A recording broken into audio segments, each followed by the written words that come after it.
Praise the Lord. கிறிஸ்துவுக்குள் பிரியமானவர்களே, ஆண்டவராகிய இயேசு கிறிஸ்துவின் நாமத்தினாலே இந்த ஏப்ரல் மாத வாக்குத்தத்தமாக தேவன் நமக்கு தந்த வேத வார்த்தையானது ரோமருக்கு எழுதின நிருபம் 8ஆம் அதிகாரம் 32ஆம் வசனம்.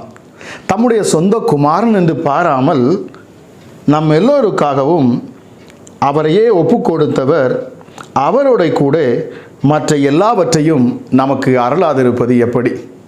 பிரியமானவர்களே, இது ஒரு அற்புதமான ஒரு வாக்குத்தத்தம். சொந்த குமாரன் என்றும் பாராமல் நம் எல்லோருக்காகவும் தன் மடியில் இருந்த ஒரே பேரான குமாரனையே நமக்காக அவர் கொடுத்திருப்பார் என்று சொன்னால், மற்ற இந்த உலகத்தில் உள்ள எல்லாவற்றையும், அதாவது இந்த உலகத்தில் உள்ள அந்தஸ்து, ஆஸ்தி, சந்தோஷம், சுகம், இது எல்லாவற்றையுமே அவர் அருளாதிருப்பது எப்படி என்று தான் சொல்லப்பட்டிருக்கிறது. இன்றைக்கு ஒரு மனிதன் அதை நோக்கித்தானே ஓடிக்கொண்டு இருக்கிறான். இந்த உலகத்தின் ஆஸ்திக்காகவும், அந்தஸ்துக்காகவும், பெயருக்காகவும், புகழுக்காகவுமே அவன் ஓடிக்கொண்டு இருக்கிறான். இவைகள் எல்லாம் உங்களுக்கு கொடுக்கப்படும் என்று தான் சொல்லப்பட்டிருக்கிறது. தன் சொந்த குமாரனையே அவர் கொடுப்பார் என்று சொன்னால், மற்ற எல்லாவற்றையும் அவர் அருளாதிருப்பது எப்படி? பிரியமானவர்களே, தேவன் இந்த மாதத்தில் உங்களுக்கு ஒரு விசுவாசத்தை கொடுக்க அவர் விரும்புகிறார். ஒரு நம்பிக்கையை கொடுக்க விரும்புகிறார். என்ன விசுவாசம்? கல்வாரி சிலுவையை நீங்கள் நோக்கி பார்க்க வேண்டும் என்பதுதான் அவருடைய விருப்பமாக இருக்கிறது. பிரியமானவர்களே, இந்த மாதத்தில் ஆண்டவராகிய இயேசு கிறிஸ்துவை நீங்கள் நோக்கி பார்க்கிற பொழுது தம்முடைய சொந்த குமாரனையே அவர் சிலுவையிலே ஒப்பு கொடுத்திருக்கிறாராம். இந்த வாக்குத்தத்தத்தை நாம் பெற்றுக்கொள்ள வேண்டும், இதை நாம் முழுவதுமாக அறிந்து கொள்ள வேண்டும் என்று சொன்னால், அந்த சிலுவையிலே ஒப்பு கொடுக்கப்பட்ட அந்த இயேசு கிறிஸ்துவை நாம் பார்க்க வேண்டுமா? அப்பொழுதுதான் நமக்கு ஒன்று புரியும். தன்னுடைய சொந்த குமாரனையே, தான் நேசிக்கிற செல்ல பிள்ளையே அவர் என்ன செய்திருக்கிறாராம்? சிலுவைக்கு அவர் ஒப்பு கொடுத்தாராம். யாருக்காக? உங்களுக்காகவும் எனக்காகவுமே நமக்காக ஒப்பு கொடுத்திருக்கிறாராம். தம் சொந்த குமாரன் என்று பாராமல் நமக்காக ஒப்பு கொடுக்கப்பட்டவர், நாம் எல்லோருக்காகவும் ஒப்பு கொடுக்கப்பட்டவரா? பிரியமானவர்களே, மற்ற எல்லாவற்றையும் அருளாதிருப்பது எப்படி? சிலுவையை நோக்கி பாருங்கள், சிலுவையை தியானியுங்கள். சிலுவையை பார்க்கிற பொழுதுதான் ஒரு மனிதன் எவ்வளவு விலையேறப்பட்டவன், தேவனுக்கு முன்பதாக அவன் எவ்வளவு விலையேறப்பட்டவன் என்பதை நாம் கண்டுபிடிக்க முடிகிறது. பிரியமானவர்களே, தன் சொந்த குமாரனையே கொடுத்து உங்களையே மீட்பார் என்று சொன்னால், நீங்கள் எவ்வளவு விலையேறப்பட்டவர்கள் என்பதை நீங்கள் அறிந்து கொள்ள வேண்டும். நீங்கள் சாதாரணமானவர்கள் அல்ல. பிரியமானவர்களை, தேவன் இந்த உலகத்தில் படைத்த எல்லாவற்றையும் அவர் மனிதனுக்காகத்தான் படைத்தார். மனிதன் அனுபவிக்க வேண்டும் என்று தான் படைத்தார். படைக்கப்பட்ட படைப்புகள் எல்லாமே மனிதனுக்காகத்தான் படைக்கப்பட்டது. இந்த உலகத்தில் படைக்கப்பட்ட, உருவாக்கப்பட்ட அத்தனையும் தேவன் மனிதனுக்காகத்தான் படைத்தார். ஆதியிலே நாம் வாசிப்போம் என்று சொன்னால், ஆதி ஆகமத்தை எடுத்து 1, 2, 3 வசனங்களை நாம் தியானிப்போம் என்று சொன்னால், பிரியமானவர்களே, தேவன் மனிதனை படைத்தது, உருவாக்கினது அவனுடைய சந்தோஷத்துக்காக மாத்திரமே என்பதை நாம் அறிந்து கொள்ள முடியும். இன்றைக்கு நாம் அதற்காக ஓடுகிறோம், அதை தேடுகிறோம். ஆனால் தேவன் சொல்லுகிறார், நீங்கள் என்னை நோக்கி பாருங்கள்.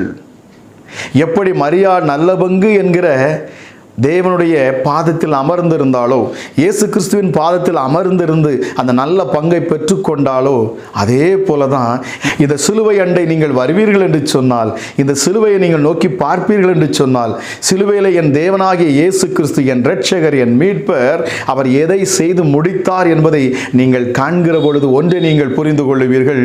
தன் சொந்த குமாரனையே அவர் சிலுவையில் கொடுத்திருப்பார் என்று சொன்னால், மற்ற எல்லாவற்றையும் எனக்கு அருளாதிருப்பது எப்படி என்கிற ஒரு நம்பிக்கைக்குள், ஒரு விசுவாசத்துக்குள் நீங்கள் வருவீர்கள். பிரியமானவர்களே, ஆகவே தான் ஆண்டவராகிய இயேசு கிறிஸ்து இந்த மாதத்திலே அவர் உங்களுக்கு கொடுக்கிற வார்த்தை, சிலுவையை நோக்கி பாருங்கள் என்று சொல்லியே, தன் சொந்த குமாரனையே பிதாவாகிய தேவன் சிலுவையிலே கொடுத்து உங்களை மீட்டு எடுத்திருப்பார் என்று சொன்னால், நீங்கள் எவ்வளவு விலையேறப்பட்டவர்கள் என்பதை கவனியுங்கள் என்பதற்காகத்தான்.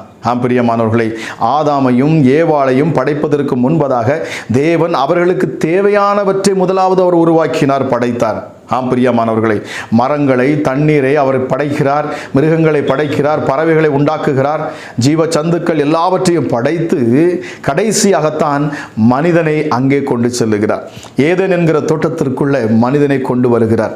பிரியமானவர்களே, அவருடைய தேவைகள் என்ன என்பதை அவர் முதலாவது அறிந்திருக்கிற தேவனாயிருக்கிறார். உங்கள் தேவைகள் என்னதென்பதை உங்கள் பரமபிதா அறிந்து வைத்திருக்கிறார் என்று ஆண்டவராக இயேசு கிறிஸ்து மிக அருமையாக சொல்லியிருப்பார்.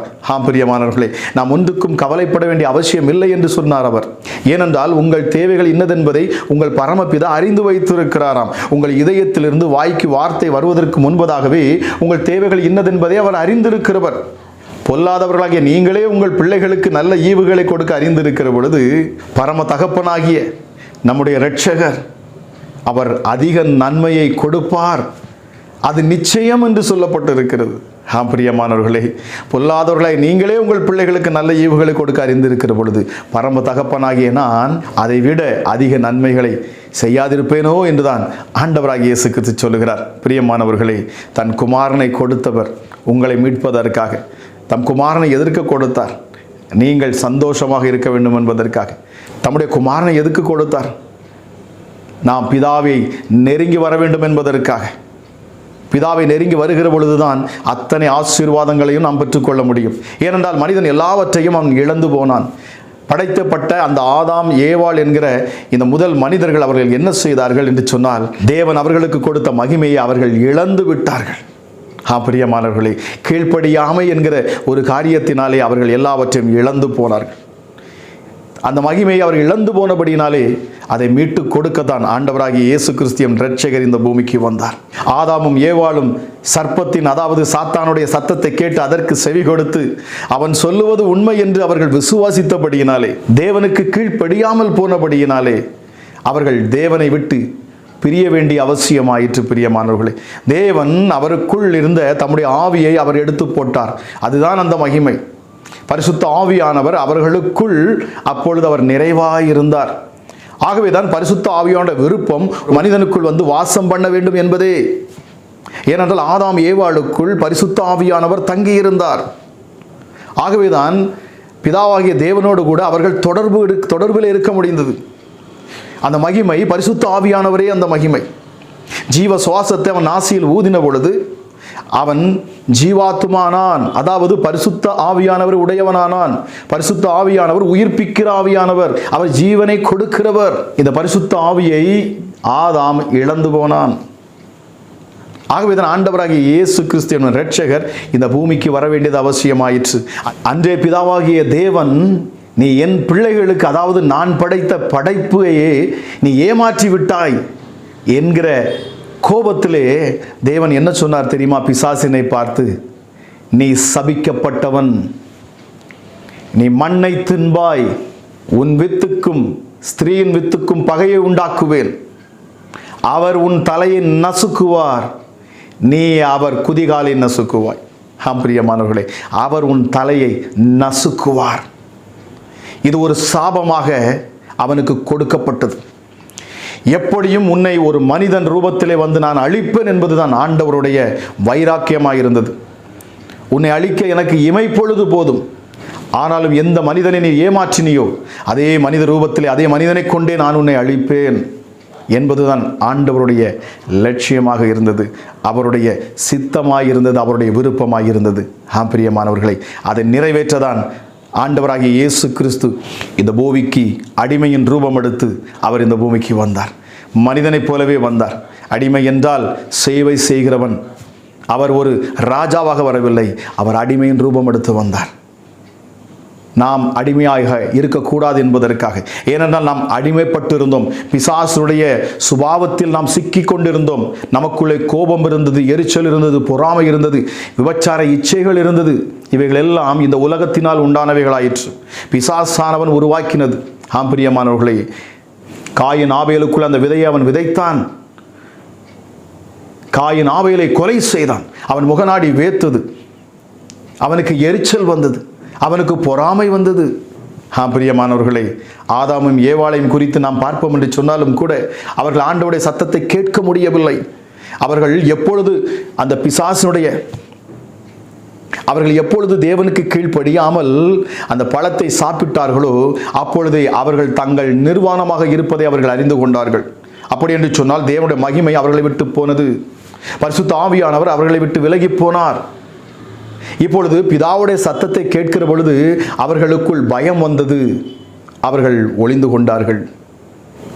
ஆதியாகமம் 3:8 சொல்லுகிறது, அவர்கள் கர்த்தருடைய சத்தத்தை கேட்டு அவருடைய சந்நிதியை விட்டு அவர்கள் ஒளிந்து கொண்டார்களாம். அவருடைய சந்நிதியை விட்டு, அவருடைய பிரசன்னத்தை விட்டு. பிரியமானவர்களே, இன்றைக்கும் மனிதர்கள் எப்படிப்பட்டவர்களாக இருக்கிறார்கள்? ஆண்டவருடைய சத்தத்தை கேட்பதற்கு அவர்களுக்கு விருப்பமில்லாது போகிறது. அவருடைய சத்தத்தை கேட்பதற்கு அவர்கள் விரும்புவதில்லை. காரணம், அவர்கள் நிர்வாணியாக இருக்கிறார்கள். அதாவது அவர்கள் தேவ மகிமையற்றவர்களாக இருக்கிறார்கள். பரிசுத்த ஆவியை உடையவர்களாக அவர்கள் இல்லை என்கிறபடினாலே தேவனுடைய சத்தத்தை கேட்க அவர்களுக்கு விருப்பமில்லாது போகிறது. அதாவது அந்த சத்தத்தை கேட்கிற பொழுது அவர்களுக்குள்ளே நடுக்கம் உண்டாகும். பிரியமானவர்களே, பாவம் செய்கிற எவனும் வெளிச்சத்தின் அண்டை வரான் என்று சொல்லப்பட்டிருக்கிறது. தேவனிடத்தில் அவன் வரமாட்டான். அவன் ஒளிய அவன் ஆசைப்படுவான். அதாவது இருளை நோக்கி போவதற்கு அவன் முயற்சி செய்வான். இன்றைக்கு அநேகருடைய வாழ்க்கையில் இதுதான் நடக்கிறது. தேவனுடைய சத்தத்தை அவர்களால் கேட்க முடியவில்லை. ஆனாலும் என் ஆண்டவராகிய இயேசு அதற்காகத்தான் என்னையும் உங்களையும் அவர் அழைத்திருக்கிறார். பிரியமானவர்களே, அவருடைய சத்தத்தை நாம் மற்றவர்களுக்கு கொடுப்பதற்காக. தேவனை குறித்து, இந்த சிலுவையை குறித்தும், இந்த ரட்சிப்பை குறித்தும், இவ்வளவு பெரிதான இந்த ரட்சிப்பு, இவ்வளவு பெரிய ஒரு மீட்பை குறித்து நாம் மற்றவர்களுக்கு நல்ல செய்திகளை சொல்ல வேண்டும் என்பதற்காக, தேவனுடைய ரட்சிப்பை மீட்பை குறித்து பேச வேண்டும் என்பதற்காக தான் தேவன் நம்மை அவர் அழைத்திருக்கிறார். பிரியமானவர்களே, ஆதாமும் ஏவாளும் தாங்கள் நிர்வாணமாய் இருப்பதை அவர்கள் உணர்ந்து அவர்கள் மரத்திற்கு பின்பதாக அவர்கள் ஒளிந்து கொண்டார்களாம். அத்தி இலையை எடுத்து அவர்கள் தைத்து தங்களுக்கு அவர்கள் உடையாக உடுத்தி கொண்டார்கள். ஆனால் அன்றே ஆட்டுக்குட்டியானவர் அடிக்கப்பட்டார். பிரியமானவர்களே, ஆட்டுக்குட்டியின் தோலினால் உண்டான உடையை என் தேவன் அவர்களுக்கு உடுத்துவித்தார். பிரியமானவர்களே, அதைத்தான் ஆண்டவராகிய இயேசு கிறிஸ்து கல்வாரி சிலுவையிலும் அவர் செய்தார். அவர் நிர்வாணமாய் தொங்கினார். எதற்காக? இந்த பூமியில் உள்ள அத்தனை பாவங்களையும் அவர் சுமந்து தீர்ப்பதற்காக. நம்மேல் இருக்கிற பாவ சாபங்களை நீக்கும்படிக்கு, ஒரு மனிதன் செய்த தவறினால், ஒரு மனிதனுடைய கீழ்ப்படியாமையினால் பாவம் எல்லோரையும் ஆண்டு கொண்டது போல ஆண்டவராகிய இயேசு கிறிஸ்து என்னும் இரட்சகர் அவர் ஒருவராய் இந்த பூமிக்கு வந்து அவர் கீழ்ப்படிந்தபடினாலே, பிதாவுடைய சத்தத்துக்கு அவர் கீழ்ப்படிந்து சிலுவை பரியந்தம் தம்மைத்தாமை தாழ்த்தி அடிமையின் ரூபம் எடுத்தபடியினாலே, பிரியமானவர்களே, இன்றைக்கும் நாம் செய்யக்கூடியதை ஆண்டவராகிய இயேசு கிறிஸ்து அவர் செய்து முடித்தார். பிரியமானவர்களே, ரோமர் 4:25-5:19 எடுத்து வாசித்து பாருங்கள். அன்றியும் ஒரே மனுஷனுடைய கீழ்ப்படியாமையினாலே அநேகர் பாவிகளாக்கப்பட்டது போல ஒருவருடைய, அதாவது ஆண்டவராகிய இயேசு கிறிஸ்து என்கிற இந்த ஒருவருடைய கீழ்ப்படிதலினாலே அநேகர் நீதிமான்களாக்கப்பட்டார்கள். இன்றைக்கு நீங்களும் நானும் நீதிமானாக்கப்பட்டிருக்கிறோம் தேவனுக்கு முன்பதாக. காரணம், இந்த ஆண்டவராகிய இயேசு கிறிஸ்து என்னும் இரட்சகராலேயே.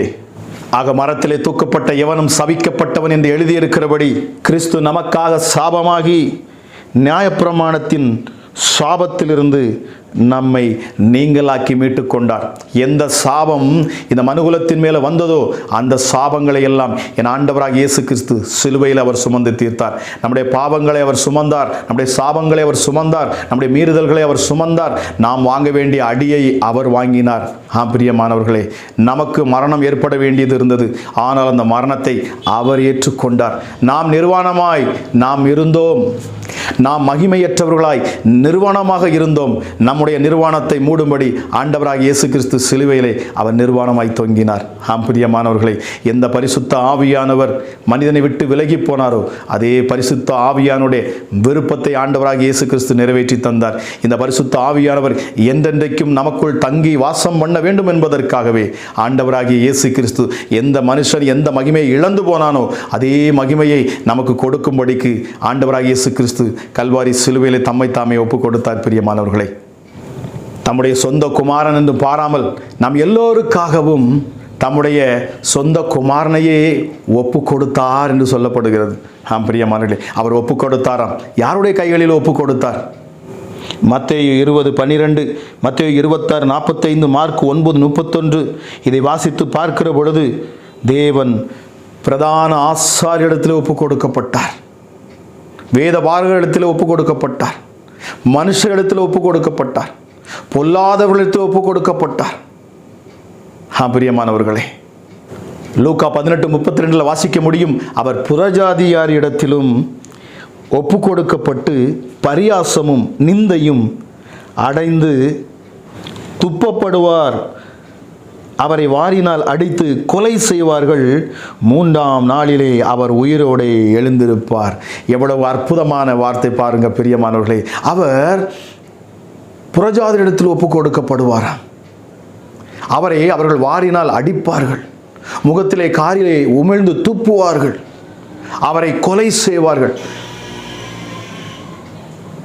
ஆனாலும் அவர் 3ஆம் நாள் உயிரோடு கூட எழுந்திருப்பார் என்று சொல்லி, பிரியமானவர்களை, இந்த மாதத்தின் வாக்குத்தத்தத்தை நீங்கள் நினைத்து பாருங்களேன். எவ்வளவு அற்புதமான வாக்குத்தத்தம் பிரியமானவர்களே. தன் சொந்த குமாரனையே இப்படி ஒப்பு கொடுத்து நம்மை மீட்டு எடுத்தவர் மற்ற எல்லாவற்றையும் அவர் அருளாதிருப்பது எப்படி என்பதுதான் இந்த மாதத்தின் வாக்குத்தத்தமாகவே இருக்கிறது. ஆகவே தான் வேதம் சொல்லுகிறது, முதலாவது தேவனுடைய ராஜ்யத்தையும் நீதியும் தேடுங்கள், மற்ற இவைகளெல்லாம் உங்களுக்கு கொடுக்கப்படும். நாம் தேட வேண்டியது தேவனை, அவருடைய ராஜ்யத்தை, ஆண்டவராகிய இயேசு கிறிஸ்துவை. நிச்சயமாக பிரியமானவர்களே, இந்த மாதத்திலே ஆண்டவராகிய இயேசு கிறிஸ்துவை நீங்கள் தியானியுங்கள். சிலுவையை நோக்கி பாருங்கள். சிலுவையில் இயேசு எதற்காக இரத்தம் சிந்தினார் என்பதை நீங்கள் ஆராய்ந்து பாருங்கள். அதன் காரணம் என்ன என்பதை தேடி பாருங்கள். நிச்சயமாக பிரியமானவர்களே, நீங்கள் அவருடைய அன்பை புரிந்து கொள்ளுவீர்கள். தன் சொந்த குமாரனையே அவர் எனக்காக கொடுப்பார் என்று சொன்னால் நிச்சயமாகவே இந்த உலகத்தில் உள்ள அனைத்தையும் அவர் எனக்கு தருவார். என்னை அவர் ஆசீர்வதிக்க விரும்புகிறவர். நான் தரித்திரராக இருப்பது அவருடைய விருப்பம் அல்ல. நாம் தரித்திரர் ஆகக்கூடாது என்பதற்காக ஐஸ்வர்யவானாக இருந்த அந்த தேவன் அவர் நமக்காக தரித்திர கோலம் எடுத்தார். பிரியமானவர்களே, நாம் சாபத்துக்குள் ஆகக்கூடாது என்பதற்காக அவர் சாபமானார். நம்மேல் பாவம் நிற்கக்கூடாது என்பதற்காக அவர் பாவத்தின் ரூபம் எடுத்தார். அவர் இந்த உலகத்தில் அத்தனை ஒட்டுமொத்த பாவங்களை தன்மேல் அவர் ஏற்றுக்கொண்டார். எந்த வியாதிகளும் நமக்கு இருக்கக்கூடாது என்பதற்காக அவர் தம்முடைய சரீரத்திலே காயங்களை ஏற்றுக்கொண்டு நம்மை அவர் சுகமாக்கினார். பிரியமானவர்களே, அவருடைய தழும்புகளால் நாம் சுகமானோம். இப்பொழுதும் இதை கேட்டுக்கொண்டு இருக்கிற உங்கள் வாழ்க்கையிலும் என் ஆண்டவர் அதிசயங்களை செய்வார் என்று நீங்கள் விசுவாசியுங்கள். இந்த சிலுவை நோக்கி பாருங்கள். எப்படி அவர் தம்முடைய சொந்த குமாரனை கொடுத்தார், நிச்சயமாகவே அவர் என்னை ஆசீர்வதிப்பார். மற்ற எல்லாவற்றையும் அவர் எனக்கு தருளுவார். ஆகவே நான் எதை குறித்தும் கவலைப்பட வேண்டியதில்லை என்று சொல்லி இந்த மாதத்திலே நீங்கள் ஒன்றை நிர்ணயித்துக் கொள்ளுங்கள்.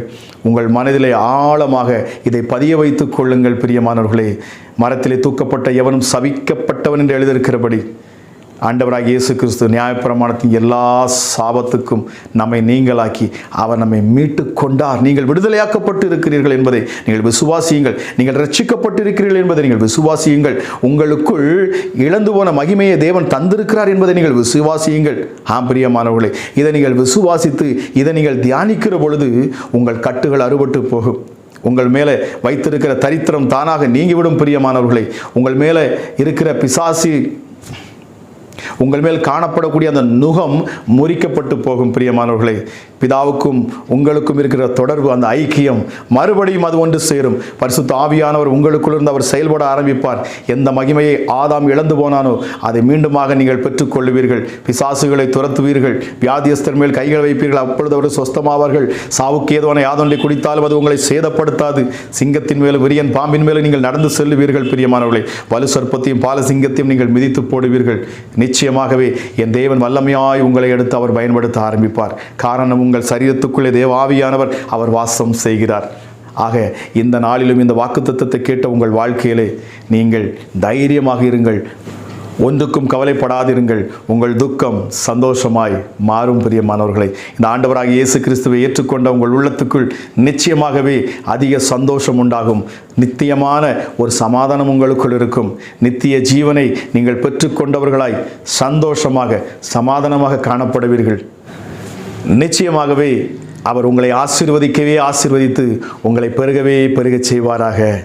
கர்த்ததாமே இதை கேட்கிற உங்கள் ஒவ்வொருவரையும் ஆசீர்வதிப்பாராக என்று சொல்லி இயேசு கிறிஸ்துவின் நாமத்தில் நான் உங்களை ஆசீர்வதித்து ஜெபிக்கிறேன். கர்த்ததாமே உங்களை ஆசீர்வதிப்பாராக. God bless you.